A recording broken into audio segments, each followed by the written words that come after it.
Je dis souvent prophétique. Vous savez, il y a des abus dans la pastorale, il y a des abus dans l'évangélisation, il y a des abus. Exact. Mais la soif qu'il y a naturellement dans les êtres humains à vouloir connaître leur avenir, à savoir cette partie mystérieuse d'eux, c'est ce qui attire facilement dans le prophétique. Et une chose, c'est que quand on se met à parler du prophétique, et celui qui parle et celui qui écoute, on n'a pas de preuve.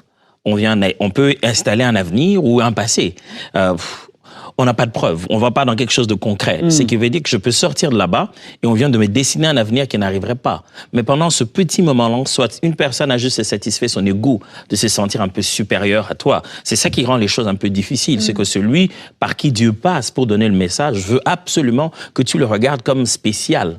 Donc, il donne une parole. Il y a de ceux qui, j'aime rire en disant, il y a de ceux qui suivent leur prophétie pour le voir s'accomplir. Dieu devait lui-même suivre sa parole. Amen. Il y a des gens qui, ils ont donné une parole, ils suivent tout le jour. Est-ce que tu te souviens de la parole que je t'avais donnée? Tu te dis, mais finalement, c'est la parole de Dieu que tu as juste donnée. Je n'ai jamais vu un facteur qui vient, qui dépose dans votre boîte la lettre, et chaque jour vient vérifier si vous l'avez lu. Oui. Donc, on a donné une parole, on a donné une parole. Et c'est important que, à cause des abus qu'il y a eu dans le milieu, dans la dimension prophétique, dans les réalités prophétiques, même pas toujours par des prophètes, parce que, comme Frank l'a dit tout à l'heure, parce qu'un frère a manifesté un nom de parole de connaissance ou de prophétie, on lui a collé l'étiquette de prophète. Alors, et à partir de là, il sent la pression d'être prophète partout.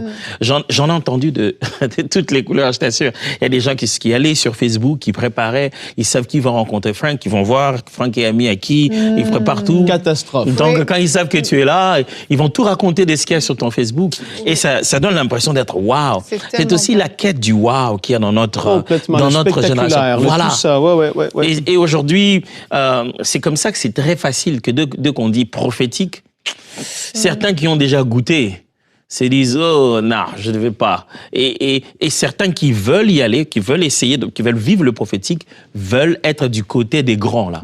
Quand ils vont venir, ils vont être l'homme de Dieu, le prophète. Oh, quel honneur, j'aimerais être honoré comme ça. Alors, il faudrait trouver l'équilibre, savoir que quand on entre dans le prophétique, on doit fondamentalement accepter que on va être qu'un instrument. Exact. Juste un humble serviteur que Dieu aura, comme je l'ai dit tout à l'heure, un facteur qui vient juste déposer une lettre de la poste et il s'en va. On ne connaît même pas son visage. Il a juste fait ce qu'il devait faire. Tu as bien protégé la boîte qu'on t'a donnée. Tu as déposé à l'endroit où on te l'a demandé. Et c'est fini. Il n'y a pas de gloire à tirer de ça. Si quelqu'un doit te glorifier, c'est le Seigneur. L'image est très bonne. L'image du facteur, elle est très bonne. Elle parle. Et je crois que justement, tu sais, si on revient à la simplicité de ce message qu'on délivre, eh bien, ça va simplifier tellement les choses et on saura qu'il ne s'agit pas de nous, mais il s'agit simplement de Dieu. On est un messager, un canal par lequel Dieu passe et ça s'arrête là. Notre responsabilité s'arrête.